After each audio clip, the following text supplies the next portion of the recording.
നമ്മുടെ കേരളത്തിൽ ഇപ്പോൾ എങ്ങ് നോക്കിയാലും മതത്തിൻ്റെയും ജാതിയുടെയും പേരിൽ ജനങ്ങൾ വാദിക്കുന്നതും ഗ്രൂപ്പായിട്ട് തരംതിരിഞ്ഞ് ഇവൻ രാഷ്ട്രീയത്തിൽ തന്നെ ഡിസ്കഷൻസും അതിൻ്റെ പേരിൽ വാദിക്കുന്നതും തർക്കിക്കുന്നതും തല്ലുകൂടുന്നതും കൊല്ലുന്നതും ഒക്കെ കാണാറുണ്ട്.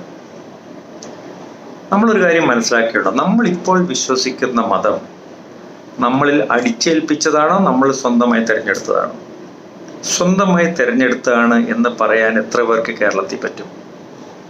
ആരും തന്നെ ഇല്ലെന്ന് എനിക്ക് തോന്നുന്നു. സ്വന്തമായി തിരഞ്ഞെടുക്കുന്ന ചിലരുണ്ട്. അത് അന്യമതത്തിൽപ്പെട്ട ഒരാളെ കല്യാണം കഴിക്കാനായിട്ട് ഒരു ഓപ്പർച്യൂണിറ്റിക്ക് വേണ്ടി പേര് മാറ്റി മതം മാറി എന്നൊക്കെ പറയുന്നത്, അല്ലെങ്കിൽ സാമ്പത്തിക നേട്ടത്തിന്, അല്ലെങ്കിൽ വേറെ എന്തെങ്കിലും കാരണം കൊണ്ട്.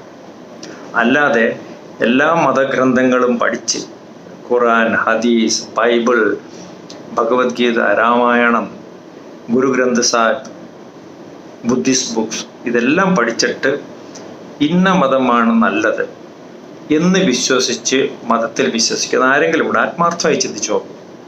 നമ്മളെല്ലാം നമ്മൾ ജനിച്ചു വീഴുമ്പോൾ നമ്മുടെ നെറ്റിയിലടിക്കുന്ന ഒരു സീലിൻ്റെ പുറത്ത് നമ്മളൊരു മതത്തിൽ വിശ്വസിച്ചിട്ട് പിന്നെ ആ മതമാണ് എല്ലാത്തിലേക്കാളും നല്ലത്, ശരി എന്ന് സ്ഥാപിക്കാനായി കാരണങ്ങൾ കണ്ടുപിടിച്ച് വാദിക്കുകയല്ലേ നമ്മൾ ചെയ്യുന്നത്. അതുകൊണ്ടല്ലേ നമ്മുടെ ഇവിടുത്തെ പല പ്രശ്നങ്ങളുള്ളത്. മനുഷ്യൻ ആലോചിച്ച് നോക്കുക, ഒരു മൃഗമാണ്. മനുഷ്യരും പൂച്ചയും പട്ടിയും എലിയും കുതിര എല്ലാം മൃഗങ്ങളല്ലേ? നമ്മൾ പറയും നമ്മളാണ് ഏറ്റവും ഇവോൾവ് എന്ന്.